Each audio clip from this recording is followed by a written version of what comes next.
Hello, and thank you for joining us here on the Neutral Zone. I am Phil Milani, joined as always by my esteemed colleague, my partner in crime. Really, the best way to describe this person is my everything. It's at Aric DiLalla. Phil, nice to be back with you at Breckenridge Brewery's Farm House in Littleton. Always love coming out here on a Monday night. We're here every Monday, win or lose, from 5:30 to about 6:15. Having a good time here talking about the Broncos. Tonight we're happen to be talking about a loss. Just so happens.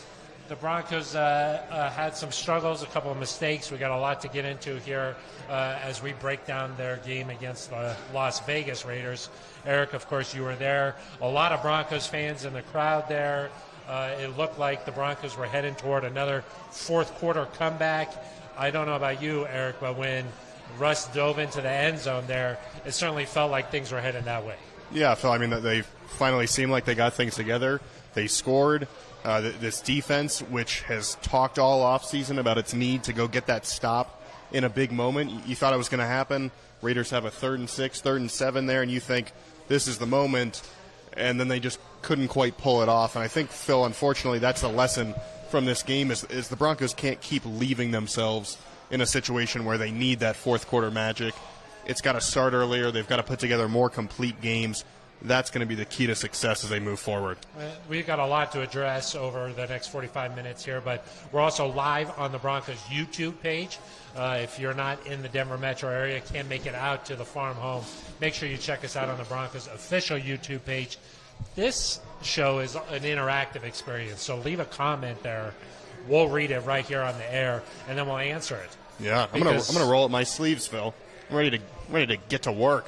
We're experts, so yeah. We sort of know what we're talking about here. Okay, so leave a question and we'll answer it. It's kind of a nice deal. Yeah, you of course you said just get the stop and then score.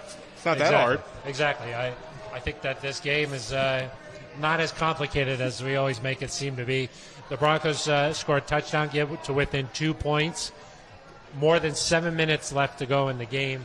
Of course, a couple of plays there by the Raiders really secured the victory for them. Yeah, and the running game yesterday, the running defense was not what we've seen the first 3 games of the season. It's not what we've become accustomed to really during the start of this year. It's got to be better than that because I think 212 overall yards allowed to the Raiders. It's going to be hard to win football games like that. And Phil, they got worn down. The offense did not do a lot in the third quarter. They were not able to score during that period, just 1 first down. And when that happens, you ask a lot of your defense. They had 1 goal line stand, but unfortunately not able to get that stop when it mattered. And Bradley Chubb said, hey, we thought we were the best defense in this league. We got to make sure we go prove it every week. You can't have an off day like that. Yeah, so we'll talk about the offense in just a second here, but let's focus on the defense here. Gave up a 100-yard rusher and a 100-yard receiver with Javonte Adams having a nice day, even though Pat Surtain did a nice job on him. But Josh Jacobs, like you mentioned, over 100 yards on the ground. If you want to be the best defense, you can't really do those things. And I don't know about you, Aric, but that was a bit of a surprise to me. The Broncos coming into that game had given up about 80 yards a game on the ground. The Raiders not particularly good on the ground coming into this one, but it was a different story. Obviously, Vegas came into this game. Their game plan was to pound the ball. Yeah, and Josh Jacobs, for whatever reason, Phil, he seems to come alive against the Broncos. May not have lived up to his first-round billing here during the start of his career, but, man, he looks unstoppable when he plays Denver. And Phil, there were 2 drives in particular where you saw the run game really hurt the Broncos. It was the second drive of the game where the Raiders go down and they score a touchdown. Some very effective runs there. And then it was that second-to-last drive where they go down and they score the touchdown, push it back to 9 points, which effectively ended the game. I know the Broncos had another possession, but that effectively did it. And it wasn't like there were massive breakdowns across the line of scrimmage. When you go back and look at it, it's one guy being in the right place. It's on that 3rd and 1 there near the red zone. It's Bradley Chubb not quite setting the edge. I mean, it's these little things. And when you play a good football team, and I know they were 0-3, but 3 one-possession losses, Phil, and I think better than the record would indicate based on point differential. you got to make those plays. And there were probably 10 to 15 plays over the course of the game that, if Randy Gregory just gets to Derek Carr before halftime and sacks him and doesn't allow him to run for 20 yards, the Raiders. They just would have done that. Well, but it's an inch here, it's an inch there, and the Broncos didn't make those plays, and that's why it looked the way it did. Yeah, I mean, it's hard because you're facing a division rival. You're amped up. You want to go out there and get this victory. You want to make a big play on that 3rd down and 1 and on the second to last drive. Chubb's thinking he's going to dive in there and make a big play. Well, he overcommitted there, and the play ends up bouncing on the outside on his end, and he has to dive, and he can't quite come up with the play. So things like that, those are areas where this Broncos defense needs to improve. We've seen them in the first 3 weeks make these corrections. They usually gave up one drive, and then it seemed to get corrected. That just never happened against the Raiders. Well, I mean, in fairness, they gave up 3 field goals from essentially the middle of the second quarter all the way there to the middle of the fourth quarter. So they did their part, but what you need is complementary football. And so if the defense holds the Raiders to a field goal, you need your offense to be able to go out there and chew up 4 minutes, chew up 5 minutes, find a way to get a touchdown. And we talk about critical moments. Obviously, Phil, I'm sure we'll talk about it a lot, but the Broncos tie the game at 10. They force a 3 and out. They pick up a 4th and 1, and boom, they're going to take the lead here. And then Melvin Gordon has the fumble. They return it for a touchdown. That's not complementary football. That puts your defense in a bad spot. That puts your offense in a bad spot. And so I think overall, if you give up, so at that point, taking out the Melvin Gordon touchdown, which was not the defense's fault, the defense has given up about 20 points. You should be able to win that football game, I think, especially the way we thought this offense was going to look. You should be able to win that football game and score enough points. And so, yeah, at the end of the day, they gave up that long drive. They gave up a touchdown drive. They've got to be better. But the offense didn't do them any favors there in the third quarter or taking advantage when they could in the second. Yeah, it did seem like there were some big momentum possibilities there where the game could have swung. That goal line stand where the Raiders have to kick a field goal there. If your offense comes back out onto the field after that and does something, then you're talking about a shift in the game there. And that just never really materialized for the Broncos. It was like it was just not working on all cylinders. Like the Raiders missed their extra point, and then the Broncos missed their extra point. It just seemed like every time it felt like the Broncos were going to take charge in the game, something happened, and it ended up where the Raiders walked away with a victory over the Broncos. Their 5th straight victory over the Broncos. 5th straight. The Broncos still have not won on the road against the Raiders since 2015. I believe it's now 7 of 8. I mean, we talk about the Chiefs, Phil, and that streak. But for the Broncos to get to where they want to go, they've got to get better against the Raiders, too. Well, they wear those Win the West T-shirts. Well, if you're going to talk about it, you got to be about it, Eric. That's sort of my philosophy. You got to be about it. That's what I do with this podcast. I talk about it, and then talking about it is sort of being about it. You got your T-shirt on underneath your nice button-down. Win the podcast. Yeah. You mentioned this shirt here. Mike Schill says, the brewery sounds bustling in the background today, but why do they never show us interact with the fans that are here in person? Okay, we got to show the backdrop. Yeah, we got to get a little sponsor inclusion, Phil. Sorry, that was the wrong comment. Ben Swanson sent in like a million comments here. It says, are these talking heads intentionally wearing matching shirts? That's the comment I was trying to get to. Sorry. The other one was nice, too, though. Yeah, I guess Mike Schill's got a problem. No, You called me this morning. You said I'm going to wear my checkered shirt. Well, we said we're feeling a little blue today. Normally, just like the Manning cast, Mondays we wear quarter zips. Exactly. Okay. But we were feeling a little down. We were feeling down, so we went with the checkered. You know, Phil, I will say, the Broncos are 2-2, obviously. There's a lot of AFC teams that are 2-2. They're kind of jumbled up in there. But it does feel different because of the expectations around this team, because of the fact that you have lost a number of games in a row to the Raiders, and it felt like it's an opportunity to end that streak. And so it does, for a 2-2 team, Phil, the conversation's a little negative. I will say in the NFL in general, it's such a week-to-week league. You win, things feel good. You lose, things feel bad. But if it's you just tie, such an up and if down. you tie, then you just sort of feel like you're just right down the middle. Right in the even Steven. Yeah, nothing gets you up, nothing gets you down. you're right in the middle. That's what happens. It's kind of a nice way to live. Mike Show says guy on the right rolled up his sleeves to try and look a little different. Yeah. I don't know. Can't look exactly, though. I don't know. You know this Mike Show Mike guy? Schill. Yeah, I don't know. Kind of upsetting here. Metambali, how does a mere fan find this stream on time? I spent 10 minutes refreshing the Broncos page, waiting for a link to show up. What is this secret? I don't want to miss a second of these geniuses. Thanks, Metambali. I know that was sincere. Of course. Yeah, so much like how we end around 6:15, we also start right around 5:30. Yeah, when you were refreshing the stream for 10 minutes, Eric was in a panic trying to get this shirt on. That's right. Yeah. And then B. Malik says the injuries to Javonte Williams and Randy Gregory say it all. Season over. Okay, let's calm down a little bit. You commenting there? No, that's not me commenting. Oh, that's got it. normally my thought process. That's your thought process. You go right to negative town. Right to the extreme, too. Yeah. I would not say season over. No. Let's update everybody, though, in case you haven't heard the news. Javonte Williams, multiple injuries to that knee. He's going to be out for the season.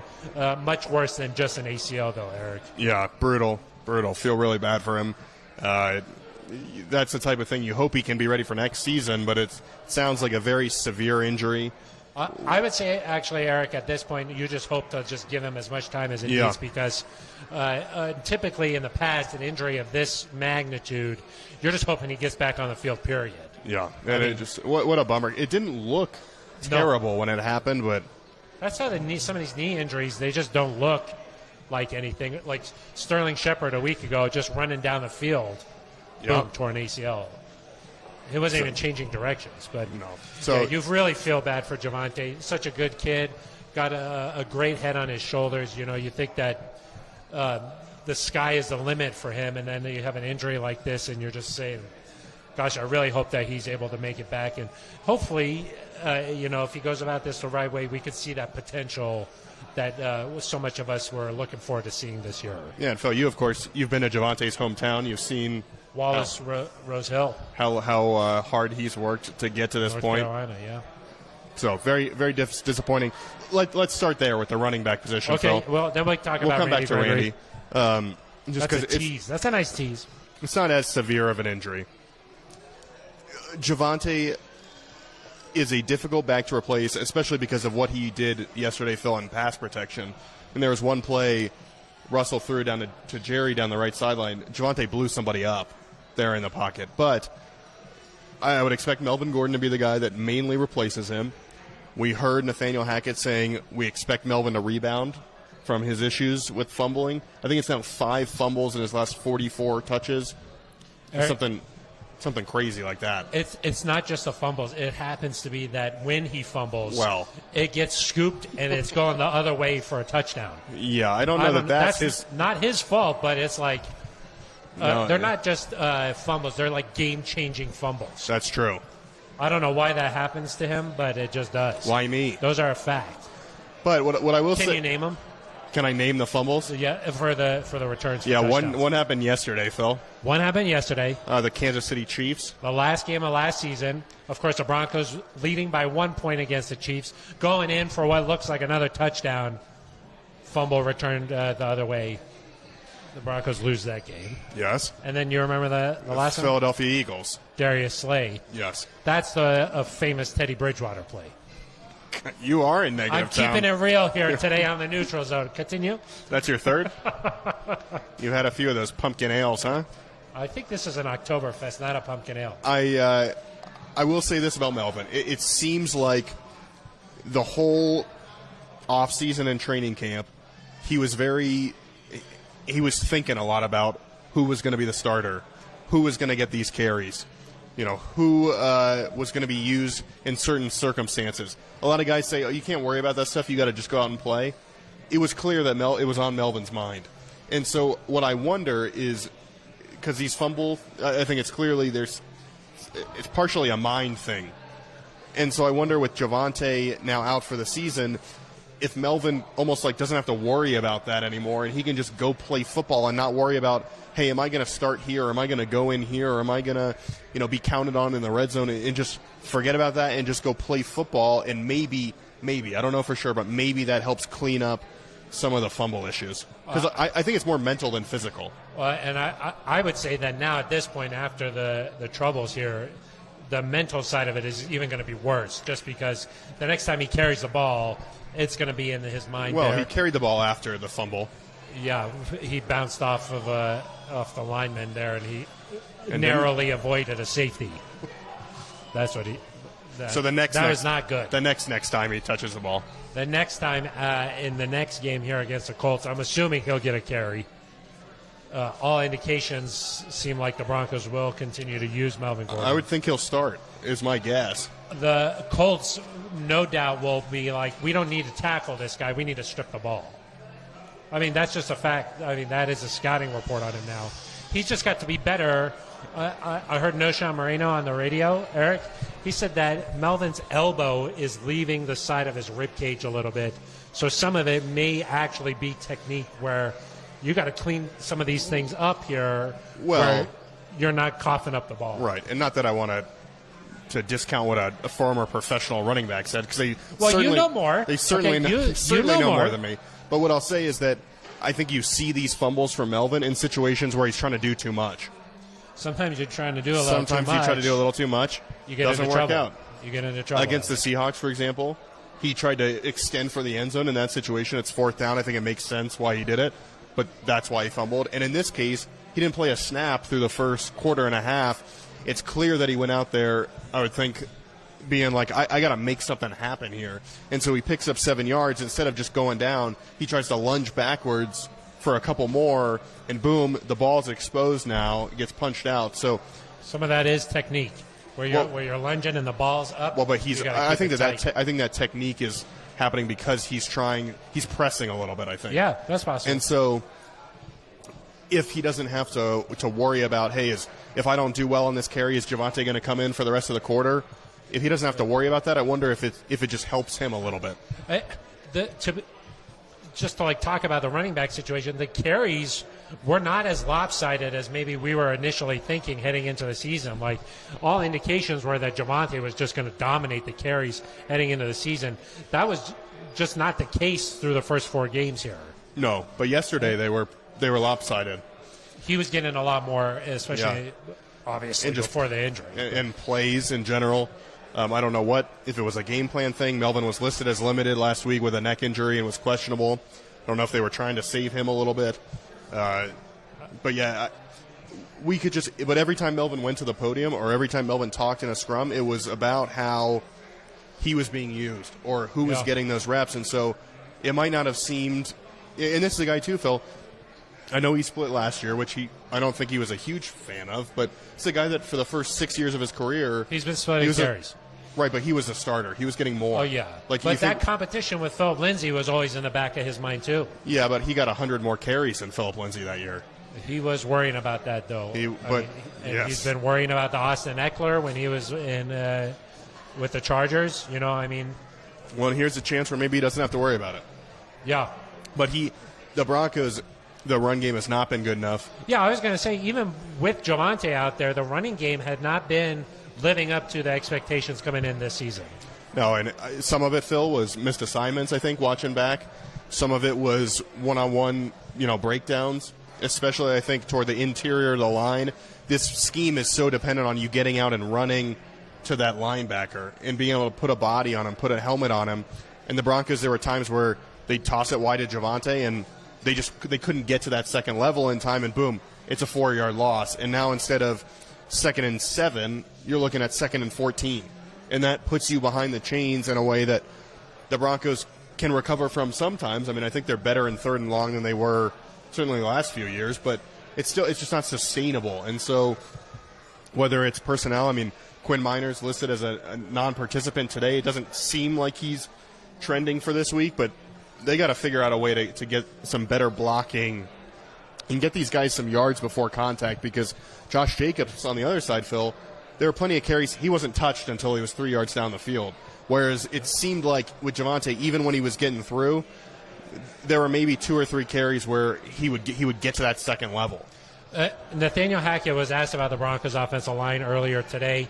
He still sounded like he was confident in this unit, that he felt like they were going to get the job done. Eric, I recall just off the top of my head one play where they tried to set up a screen. Look, the timing on some of these screen plays this season has not quite been there, where either the receiver is way too far ahead and they can't set up the blocks.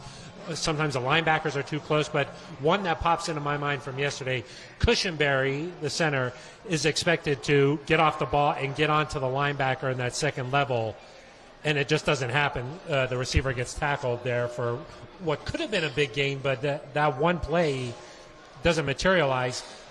That's asking too much from Cushenberry. He's never going to be able to make that play. Well, I don't know if he's never going to be able to, but you got to find a way to help your guys if it is calling something that's more in their wheelhouse. But yeah, put these players in a position to succeed. I mean, Cush is a great center, I think, but asking him to snap the ball and then get all the way over to the side there and get onto the second level, he's not going to make that play against a lot of linebackers in this league. Well, but I think the other thing too is, if your play-action passing game, if you go to it a little bit more, if you're throwing the ball down the field, so the linebacker has to be a little bit deeper, then all of a sudden you've got an extra step or two to get to the linebacker. If they know that you're throwing short of the sticks, or you're throwing a screen pass, or you're going to do something close to the line of scrimmage, that linebacker starts creeping down. Now it becomes that much harder to get to him. And so I don't know that the play design is flawed, like in principle, but what I will say is the Broncos have to do a better job. Everything's connected, and so if you don't hit on a long passing play, they're going to creep up. They're going to challenge you until you make something happen. And that, Phil, to be honest, that's probably why the Broncos found some success to KJ Hamler, to Jerry Jeudy, to Kendall Hinton, because they were coming down. They were saying, we're daring you to beat us over the top. They did it a few times, just not enough until late in the game. Yeah, I mean, that Hamler play, that was like a 55-yard play, I believe. It was like that. If you take away those 55 yards, the Broncos' offense in the second half, just 58 yards. So when I do if they'd sacked him, it's not, you're like, that doesn't count, but you're doing the opposite. I'm saying the rest of the plays in the second half, not good. You take away. That's what I'm trying to say. And I think that Nathaniel Hackett brought that up today. He was saying, look, we just didn't have enough plays out there. Hard for this offense to get into a rhythm. They had a lot of, 3-and-outs, 5-play drives, that sort of thing, especially in the second half. The Broncos' defense was out there for a long time. I think that the Broncos had 12 first downs in this game compared to 25 from the Raiders. That is lopsided, Eric. We got this little piece of paper right here. You're looking at it. I got it memorized. It's in your brain. It's in my brain. I think that they were 3 of 11 on third down. That's correct. Okay, I've memorized the game book. What was their net punting average? I don't care about that. Okay? I care about the third downs. What I'll say is that the Broncos, in general, did not make the key plays they needed to make in the key moments. And so whether that was a critical third down, offense or defense, whether that was following up a long pass to Jerry Jeudy by getting it in the end zone, whether that was finding a way to stop them on that last drive, whether it was, heck, even making an extra point, like just following up on success with another successful play, they didn't do that. And I did think if you look overall, the Broncos had several chunk plays in this game. Like, I thought in general it's the best Russell Wilson's looked. Most definitely. It's the best the offense has looked in the red zone. It's the best that, in general, I thought they've looked at in terms of that unit. But the next step is it can't just be sometimes. And I know it's not going to be all the time. That's not how the NFL works. These guys get paid too. It's John Fox. Yeah. On the coaching staff of the next opponent. That's true. Facing a former head coach 2 weeks in a row. Exactly. Wow. But the next step is making sure that you can stack those, or you go out and you get a touchdown. Next time you get the ball, go get another one. Put these games away when you have the chance, because you look back at the first quarter, the Broncos go up, 7-3? If you force a 3-and-out there and you score, I think the Raiders start thinking, here we go again. And the Broncos instead, they allowed a long touchdown drive. And so they're not quite there yet. The Raiders could have been thinking that, but then it ended up the Broncos, here we go again. Well, as in 5 consecutive losses to the Raiders. Well, I will say in previous years, Phil, Melvin Gordon fumbles that football, gets returned for a touchdown, which that's not even a hypothetical. That's just happened. Last year, Yep. twice. I don't think the Broncos respond in that situation.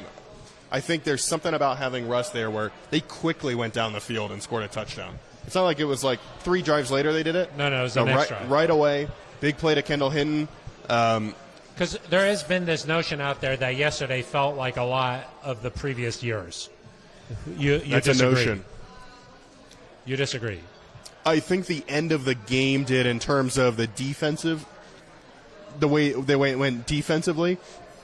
Offensively, I think it's different because of the ability to respond, because of the ability to go get that big touchdown. If this offense, Phil, in previous years faced a 1st and 30, just punt the ball on first down. Yeah. It wasn't going to happen. And so Yeah. they do have this ability. And Russ, man, he scrambled on, it was, 3rd and 9. He scrambles for 12 yards. The drive before, he's laying out for a first down. Or that was the one where Melvin fumbled. But he's laying out to get an extra yard. He's running a read option play to score a touchdown. Like, again, in the fourth quarter, that looked like vintage Russ. I mean, he was sort of forced to get into that mode a little bit, if you ask me. Well, but last week you said, can they I'd find like to get that. I'd like to get him into that, but not have him forced into that. Nuance. Nuance, Eric. You love nuance. You're full of it. Yeah, you love full of nuance. Yeah. Eric, we should remind people that we are live at Breckenridge Brewery's Farm Home. That's right. We're here in Littleton off of Santa Fe and Brewery Lane every Monday from 5:30 to about 6:15. That's right. And the comments are filling up over there, huh? We're also live on the Broncos official YouTube page, and we're getting a lot of comments. Should we get to some of them, Eric? Maybe Let's the start with good fun ones. here. What's the neutral zone schedule for this week since it's a Thursday night game? Good question. Who asked that? Maybe like this one, Anthony Bomer. Maybe lunchtime on Wednesday. Lunchtime on Wednesday. That's what it's projected like. It's questionable. You might not come back from lunch on a Wednesday. Sometimes you go out. Yeah. You have a nice big lunch. I'm like, is Eric going to come back? Right. Hopefully this Wednesday you do. Lunch is essentially the only time I leave the office. It's true. Mackenzie Fahrenkopf. A new commenter? Who is your favorite Bronco you've spent time with since you've been in Denver, besides Peyton and Bond? You can't say Peyton or Bond. Just right off the top. Yeah, ruling 2 of them out. Who's your favorite Bronco? Ooh. You want to go first? You've been here longer. Well, I was going to say, for you, definitely Justin Simmons. I like Justin Simmons. Yeah. Good guy. Yeah. Good guy, Justin. I would say maybe for me, Chris Harris Jr. Yeah. That's a guy we did a hometown visit with him. Bixby, Oklahoma. Spent a lot of time around his family and stuff. We did some stuff with him here. Spent a lot of time with Chris outside of the building. Yeah. That's where you really get to know a guy. Of course, our guy, Phil. Yeah, who's that? Trev. We spent some time. We did a hometown visit with Trevor Simeon. He's a Cats guy. He's a Cats guy. And then Mike Schell says, Eric is almost done with his beer early in the show, drinking away the sorrows of the big L. Get that man another one. It's a good beer, Phil. You know Mike Schell? I don't know. That's what you come to expect at Breckenridge Brewery. Adamant Faker. We have one of the best deep balls QBs in recent history. Are we utilizing him enough? Are we utilizing the deep ball with Russ enough? Because it did seem like he was right on the money with the Hamler. I remember they had a free play with too many men on the field from the Raiders. Took another shot to Hinton there. It seems like that's a good way to keep the defense playing honest. Yeah, I mean, so what? Russell threw the ball 25 times. Yep. Fact check correct. 4 of them, Phil, were for more than 25 yards, including the deep shots. I mean, that's what we consider a big play, right? 25 yards. That's about 20%, a little less than 20%. That's pretty good. 16%, I think. They must have listened to the neutral zone last week. So we were talking about I do think they took shots there. I think the key is, Phil, they were really close to turning a couple of those into touchdowns. Like the Jerry Jeudy one, if he had just stayed on his feet, which he got, I don't know. I think the Raiders defender kind of clipped his heel as he fell. You mean on the touchdown? No, not on the touchdown. On the he rolled in on the completion there, where the Broncos had to kick a field goal in the red zone. Oh, yeah. I know what you're talking about. The Raiders defender fell, and as that happened, he clipped Jerry Jeudy, and so instead of being a touchdown, Broncos now have to run more plays. So hopefully they can turn some of these big plays into scores.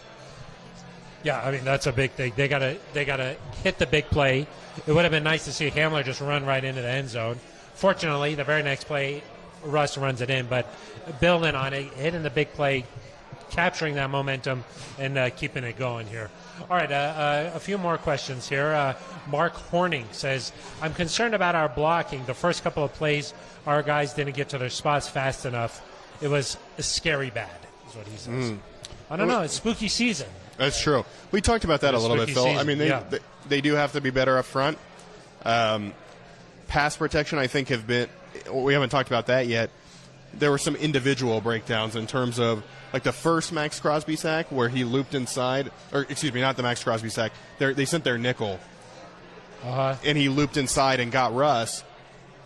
Well, Mike Boone steps up, and instead of getting the guy to the left, he missed it. And so some individual assignments that maybe weren't completely executed correctly. Correct. And you'd like to think it's hard on a short week, Phil. You don't get a chance to practice at full speed, but you hope that you're able to correct those as the season goes on. And listen, that's especially at a running back. That's one of the downsides of losing Javonte Williams is you lose your best pass protector. But I'll say they have Mike Boone on the field a lot on third down. Yep. So you would think that a guy, he's been in the league a while now, he'd be able to pick that up. Maybe there was just they just disguised it well or something. I will say, do you think that, in the preseason, in training camp, the Broncos rotated these guys on the offensive line a lot? They never really gelled as a unit there. On the Max Crosby play, it's a simple stunt where he comes around, comes right up the middle. Cam Fleming and Graham Glasgow on the right side there. They haven't spent that much time playing together. That's something where you would think that if those two guys had this chemistry down, they'd be able to pass their guy off and be able to pick something like that up. That's what good offensive lines do. Not able to execute that yesterday. Yeah, I mean, in fairness, the Broncos, for the first part of training camp, well, one, you're still waiting on Billy Turner to get back. That's the guy that you would like to be your right tackle, presumably. And what do we think's happening there? So maybe that's a Wednesday podcast. Oh, okay. I don't know what he was limited today, I believe, estimated. So maybe he could return this week. We'll have to see. But he did not practice last week, I believe. Okay, so he didn't play in training camp.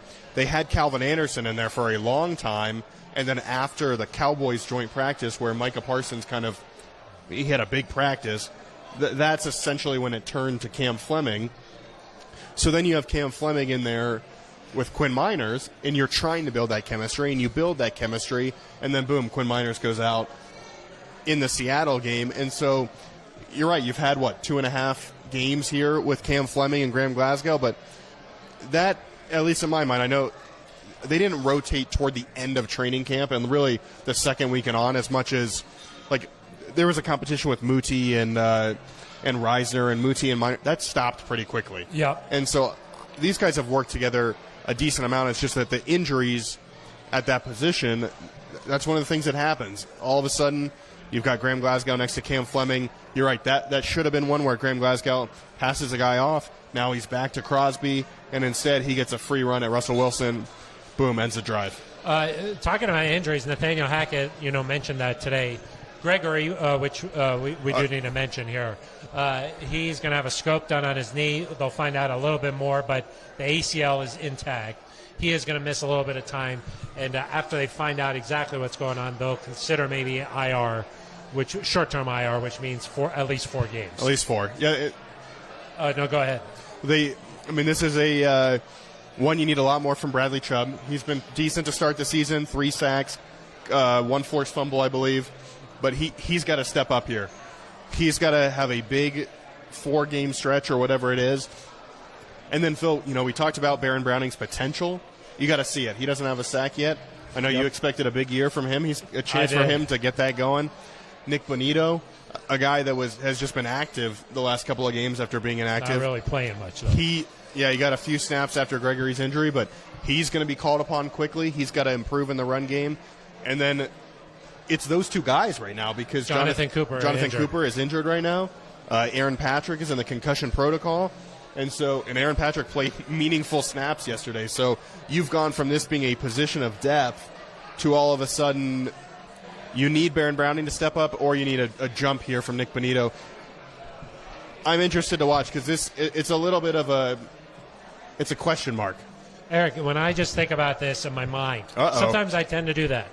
I get scared. I don't know if this is just bad luck or what's going on here, but when you think about the injuries across this team through just 4 weeks of the season, just think about it across the board here. K'Wan Williams has a broken thumb. He's playing with a cast. Okay. Justin Simmons has been on short-term IR. Okay. Josie Jewell has been injured. Jonas Griffith has been injured. Well, he got injured in the preseason. Jonas Griffith has missed no games. He got injured at one point, though, in the preseason. Weren't sure. He made it back for the regular season. But he has been injured. Sure. Okay. Pat Surtain has been injured. Okay. DJ Jones has been injured. Draymond Jones has been injured. Randy Gregory injured now. Okay. I'm not saying missed time, but they've had injuries. They've been on the injury report. There have been concerns whether or not they've been able to play. Fortunately, DJ Jones was able to play. On the offensive side of the ball now, we're talking about Javonte Williams, Quinn Miners. Billy Turner has not seen any action. I mean, you could just keep going and going. Jared Jeudy missed a half. Do you need me here for this? What is going on? Phil, it's the NFL. Everybody plays hurt. They actually, knock on wood, have not had, with the exception of Javonte, or with yesterday's game, they've not had actually very many long-term injuries. It just seems like a lot of things building up. I think if you look at these teams across the league, a lot of teams are dealing with stuff. It's a physical game. It's a violent game. You hope you're able to avoid these long-term injuries to key guys. But listen, Josie missed 2 weeks and now he's back. Jonas, like you said, was able to make it back. Pat Surtain missed one half of football. Jerry Jeudy missed one half of football. The Broncos have also dodged a couple of bullets here in terms of losing those guys. And so it's one of those things. It's why you build a 53-man roster. It's why you need good depth. It's one of the things that you like, why George Payton is considered a good talent evaluator, because he's able to find guys to replace these injured players. But it's just the nature of the NFL. And Phil, when you get down to the end of the season, every team has something they're dealing with. And that's why this is 4 weeks in. It's 4 weeks in, but you don't know how the next 4 weeks go. Maybe they're just taking their lumps now. It's possible. Later in the season, they'll be healthy, ready for the run. Well, you do have – you're getting Justin Simmons back in 1 week, we think. Greg Dulcich, Michael Ojemudia, if you need him to step in, is available soon. Although Damari Mathis – yeah, he's been good. He's been good. I don't know if you – in a reminder, you get 8 players who can return off IR. It's not like it was last year where everybody. I mean, we activated Ben Swanson off IR. Yeah, he played a little bit, right? Special teams or what? I think 8th corner. He was a gunner, I think, a couple of times. That would explain a lot. It took a long time to get down the field, but he did it. Okay, a few more questions here. Mike Schill, once again, he wants to know what kind of things change in the game prep because it's a short week, Eric. How does the Broncos' schedule change this week? Well, you're not going to be physical, obviously. No practice today. Nathaniel Hackett said a couple of walkthroughs tomorrow, and then maybe a light practice on Wednesday. It's a mental week. It's a mental week. It's a big benefit to play at home on Thursday night because they take care of you on these charters. You back in your younger years, you used to travel. It's nice on there. Huh? Yeah, they set you up. Stretch out a little bit. But it's safe. But still, if you're a big guy. You're a defensive lineman. It's battling a calf. You don't want to fly. You fly up there and it swells up a little bit. You don't like that. So being at home, sleeping in your own bed, getting treatment all week, that's a big advantage. And so I do think there's some sort of, I don't know the winning percentage off the top of my head, but home teams fare better in these Thursday night games. So an advantage here for the Broncos. The Colts are obviously beat up. Shaq Leonard not going to play. Jonathan Taylor may not play. Shaq Leonard returned to the lineup last week. Boom, immediately out again for the Colts. Yeah, he's got a concussion, Phil. He had the Colts. Yeah, but he had back surgery before that? Yeah. That's a loss for them. It is a loss. He's a good player. Jonathan Taylor, they did get good news on him. Might be able to go Thursday. Yeah, I think it's a mind games. Oh, you think so? You don't think I'd be surprised. But really? I've been wrong one time before. Oh, I can't remember a time. Yeah, it was a long time ago. Oh, okay. You want to remember it. Yeah. Mark Horning says, Phil's thinking again. Aric, save him. Mark, I'm trying. What? That's why I was going to make a joke, say, hey, it's a mental week. That's bad news for me. That could have been a nice one. You could have jabbed me there, but you didn't do it. Let's see here. Jim Boone, what's the secret to getting the offense to click? What happened to the best defense in the NFL? That's kind of two questions in one there. Two very different questions in one. Yeah, not really related. What's the secret? You got some secret sauce? No, I do think you're seeing signs that it's starting to come together. They're letting Russ, I think, more and more do what he does best. I think that ultimately is going to be the key to this football team, Phil, especially with Javonte going down. They wanted to be a running football team. They're still going to have to run the ball. But the key to this, I think, Phil, is, look, you traded for Russell Wilson for a reason. You got to let Russ go do what he does. What is it that he does? He scores tubs. He cooks. And he gets wins. Does he cook? Well, we found out this week that he doesn't have just one chef. Two chefs. Well, he was asked if he cooks, and then he just went to color bars. Yeah, and then he said when the first chef needs a break, you bring in the second chef. Dr. Dre. Yeah, Andrea is her name. Yeah. Yeah, she is a surgeon, is what he says, in the kitchen. What was that on? That was on KJack TV. Got it. He gets the real stuff out. Does he believe in aliens? I haven't asked him that. Oh, okay. That's a different segment. Different thing. Aliens is a completely different segment than KJack TV. Oh. Do you believe in aliens? It seems like it would fit. Let's just get you on record right now. Of course. We're not here alone. You kind of have to be. I am sure. Okay. We're not here alone. It's a big world, big universe. Big world. I don't think there's aliens on this world. So I think, was it, Mark Horning? I think that Aric is starting to think it. It's not good. You never see Men in Black, huh? We'll move on. Big E Bronco says you guys are talking about the deep ball, but Russ needs time to throw the deep ball. The receivers need to break open. How do you think they could do that? Maybe play calling, keep these guys a little bit off balance, and then maybe you could set up a deep shot when the defense isn't expecting it. Well, I'll say this. The Broncos had a couple of chances, Phil, where they got either, they had a big return, I think, on one of them, and then boom, next play, 20 yards down to seam to Sauber. Or that was a nice throw. Nice throw. Both Saubert and Cortland Sutton Are you breaking feeling in okay? there. That was nice. Phil doing a compliment. It's a rare occurrence here. What was it you were saying about Eric Saubert earlier this morning? That he's their best tight end. Yeah, he is their best tight end. He is. Alberto, one offensive snap in the game. That's interesting. Greg Dolce is returning this week. I thought the snap was fine. You don't have to describe it that way. One good snap? Yeah, it was one good snap. Yeah. Another example, Russ hits Kendall Hinton down the left sideline, and then immediately, boom, Jerry Jeudy touchdown. Going right at it. I think those are nice. The aggressiveness, flow. Speed it up a little bit. Don't let the defense have time to reset, to react. That's a good plan for the Broncos. Yeah, that's one thing that the Raiders did a nice job of. They did some. I wouldn't call it the hurry up. It's what the Broncos used to do with Peyton. We were close. Hurry up to the line of scrimmage, then say, okay, hold on a second, assess what's going on. But what it does is it limits the ability to get guys off the field for the defense. It kind of keeps the pass rush. Those guys are a little winded. You keep going like that. That is something that maybe the Broncos can do here to keep opposing defenses at bay. You can find Phil on the Raiders YouTube channel every week. He talks about how great the Raiders are. Isaac Browning just says, aliens, ? Russ has two personal chefs, ? Yeah, we answered just both of those. Both of those were answered. Thank you very much. Mark Horning again says, easy to beat up the team right now. Some guys are balling out. The defensive line in the secondary. I will say the Broncos are 2-2. This is not time to hit any sort of a panic button. Like we mentioned earlier, this is a up and down type of a league. You can't just ride the roller coaster and get too high, go too low. You got to, like Russ says, you just got to keep that confidence. It's unwavering. Yeah. You got to do it.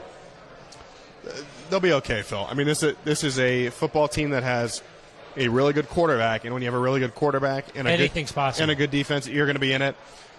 I think the Broncos have. We'll talk more about this upcoming game on Wednesday, allegedly, but I think the Broncos have a really good chance of getting a win here. And then you see what happens. You get another division road game after that. All season long, though, Phil, I think it's going to be a conversation of just being in that playoff mix. I mean, it seems like, and we'll see what happens, maybe the Broncos click completely, but it seems like they're in this wild card mix, and they're going to have to just put it together, find a way. And listen, it's not easy. It's not supposed to be easy to get to the playoffs. I know we talked before the season, and we talked about how great everything could be, how great the offense could be. But when we projected records, we still said 10-7, 11-6. Eric, it's funny that you mentioned the records because I was looking at my sheet today. It's exactly what you said it would be, right? It is. I said loss, win, loss. And when I did it before the season, go back and look. I said win, loss. And so I thought the same. Right, I thought 2-2. Exactly. This is exactly what I thought would happen. And listen, I don't think the Broncos are going to go 15-2. There are more losses they're going to have to rebound from. But I think to have a guy like Russ, who he knows how to win, he knows how to. You see these guys coming to the post-game press conference yesterday, Phil. Bradley Chubb's really upset. Cortland Sutton is upset. Which, listen, you want that from these guys. You don't want them to not care. But Russ comes in, and it's not that he calm. It's not that he doesn't care. It's that he just knows they're going to be okay. Positivity. Because he's done this for 10 seasons and has made the playoffs 8 times. He knows that you lose football games. He knows you figure things out along the way. And so, yeah, he goes up there and he's like, oozes out of him. We got to be better in the third quarter. We hurt ourselves, but I'm not worried. No. And there have been times, Phil, the last few years, the Broncos have seemed like maybe they've panicked or they've been worried. I don't get the sense that they're gonna hit that. Yeah, it just seems like he knows this is a journey. TBT,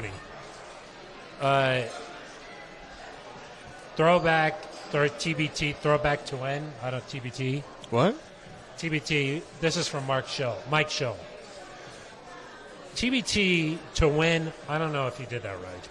Anyway, Eric admitted on a previous podcast that he had tons of Colts stuff on the walls in his childhood bedroom, wondering who he's going to be rooting for this week. What? Who is this guy?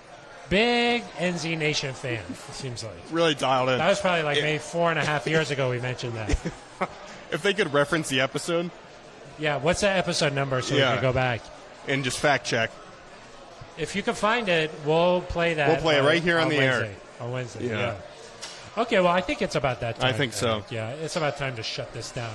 Ben Swanson's starting to let through a lot of the crazies, so it's starting to slip through. Yeah. I don't even understand that question. I don't have a bedroom. I sleep in the office. That doesn't even make sense. There were some YouTube comments about trying to get a bicycle from you last week. We'll get into that on Wednesday. Yep. We play some voicemails on Wednesday, Phil. We'll play some voicemails. So for NZ Nation watching right now, this week the schedule is a little bit different. We'll be coming out on Wednesday, getting you ready for Thursday's contest. And then next Monday, see, it's kind of confusing. We'll be because maybe people are expecting Friday. No. Next Monday. No, you got plans. We'll be back here. You got a lot of plans. I got plans on Friday to be talking Broncos. You'll be here. Yeah. But not doing a show. Not doing the show. Just the show next Monday at 5:30. You got a seat at the bar that legitimately has your name on it. Yeah. It doesn't. It's not just taped on there. It's like inscribed. Yeah. Big Daddy Phil. That's what they call me around here. So. If you come out on Friday, you'll find out why. I don't know what that means. But. Is that a threat? Okay, it's time to shut it down. We'll be back next Monday here. That's all we have to say. So that's going to do it for us. For Ben Swanson behind the scenes, letting in the comments. Amanda Gerlach. How do you say it, Eric? I think you were close. You want Gerlach. For Aric DiLalla, I am Phil Milani. You've been listening to The Neutral Zone.